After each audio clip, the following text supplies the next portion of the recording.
今回は砂糖を使わずに優しい甘さで楽しめる梅みりねの作り方をご紹介します。梅をみりんでマリネする梅みりねは簡単にできて香り高く体にも優しい一品。長期保存もできるので今の時期にたくさん仕込んで夏にかけて少しずつ楽しみたいスイーツです。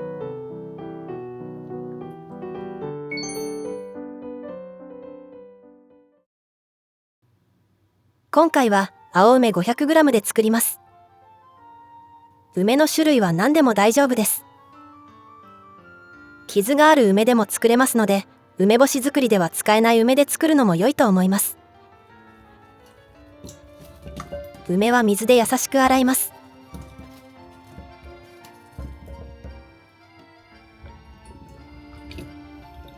優しく洗ったらたっぷりの水に 2,3 時間ほどつけてアク抜きします。青梅を水につけることでアクが抜け、えぐみなどもなくなっていきます。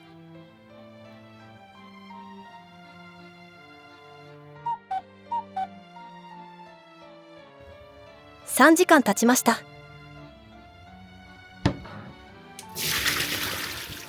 つけ終えたら水気を切り、竹串でヘタを取り除きましょう。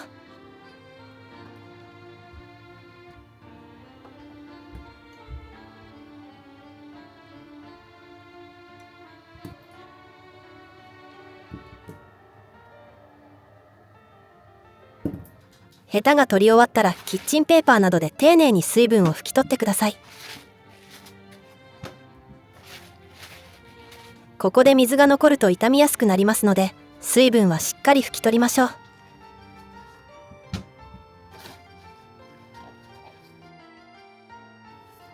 水分を拭いたら竹串で梅の表面に穴を開けていきます。こうすることで味を染み込みやすくします。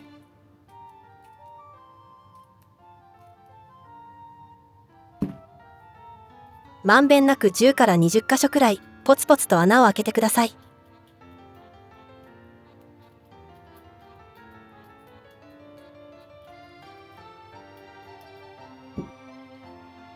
次は鍋にみりんを 500ml 入れます。みりんは本みりんがおすすめです。みりん風調味料は塩分や糖類が含まれていたりするので、しっかりと発酵させて作られた本みりんで作ってみてくださいね。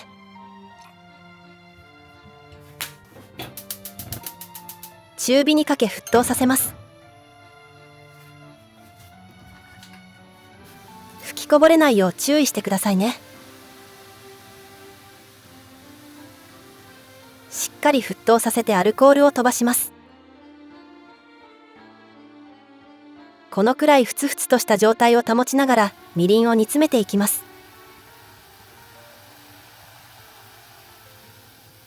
このまま5分ほど火にかけて 500ml のみりんが250から 300ml くらいになるまで煮詰めていきましょう。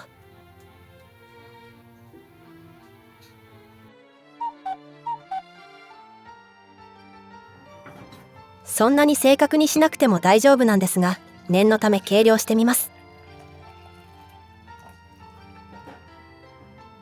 ちょうど 300ml くらいになりました。だいたい半分になっていれば大丈夫ですので、目分量で判断していただいても構いません。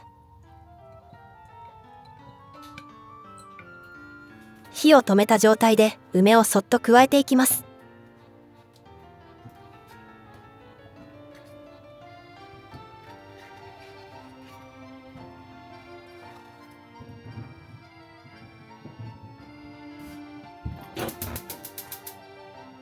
火をつけて弱火にします。温かいみりんを梅にまとわせるように梅をゆっくり温めていきましょう。ぐつぐつ煮るのではなく、じんわりと熱を加えるイメージです。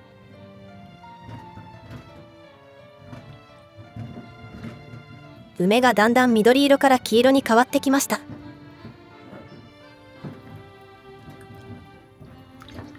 だんだんと梅全体が黄色くなってきます。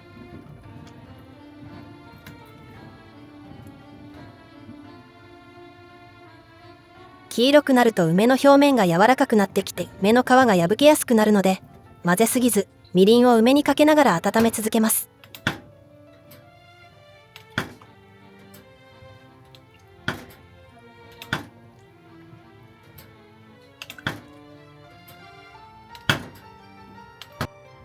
時々竹串を刺して硬さを確認します。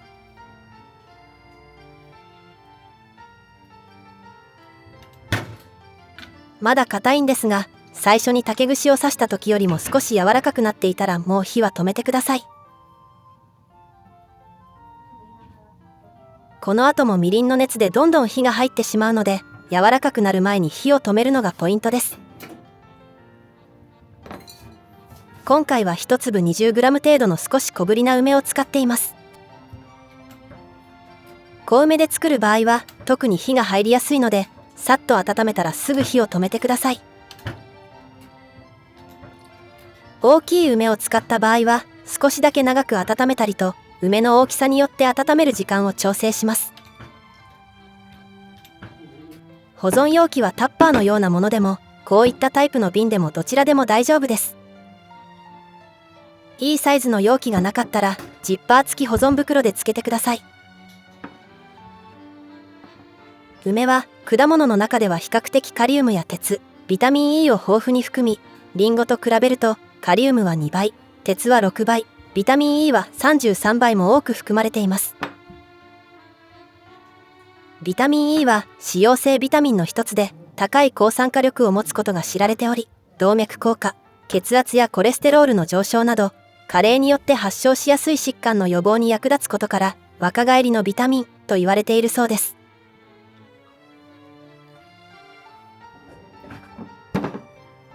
最後にお酢を入れます。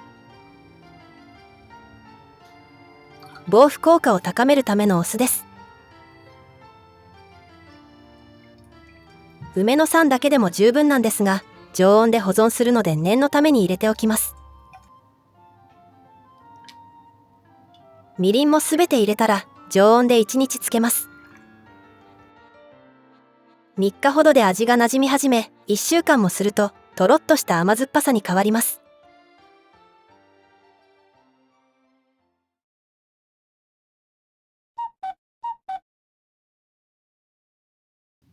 1日経ちました。昨日よりは味が馴染んでいそうです。保存袋でもつけてみたところ、空気を抜くと梅全体がしっかりみりんに浸かるので、浸かり具合にムラがなくて、こちらもいい仕上がりになりました。梅をみりんでマリネした梅みりねの完成です。爽やかな香りがします。いただきます。爽やかな甘みと酸味がとても美味しいです。まだ酸味が少し際立ちますが、1週間くらいつければしっかりみりんが浸透して徐々に酸味はなくなってきます。時間が経つごとに味が深まっていくので、味の変化をお楽しみください。カリカリ感が残っていても逆に柔らかすぎてしまってもどちらも失敗ではありません。温める時間を短くすると甘さ控えめのカリカリ梅になってとても美味しいです。もし硬くてかじれないといった場合は、再度梅とみりんを火にかけ弱火で温めて硬さを調整してください。温めすぎて柔らかくなってしまっても、それはそれで甘露煮みたいで美味しいので、そのままお楽しみください。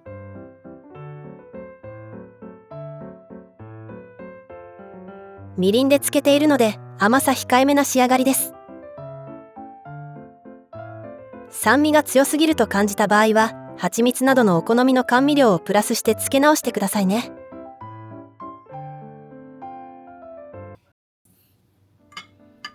梅を漬けているみりんはお料理やドリンクにお使いいただけます。梅の酸味が移っているみりんは水や炭酸で割って飲むととても美味しいです。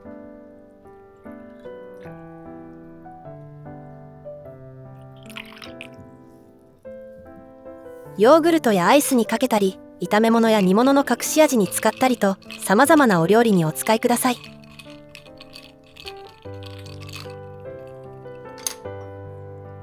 本みりんだけの自然な甘みで仕上げる体に優しい梅みりね。旬の時期にぜひ作ってみてくださいね。最後までご視聴いただきありがとうございました。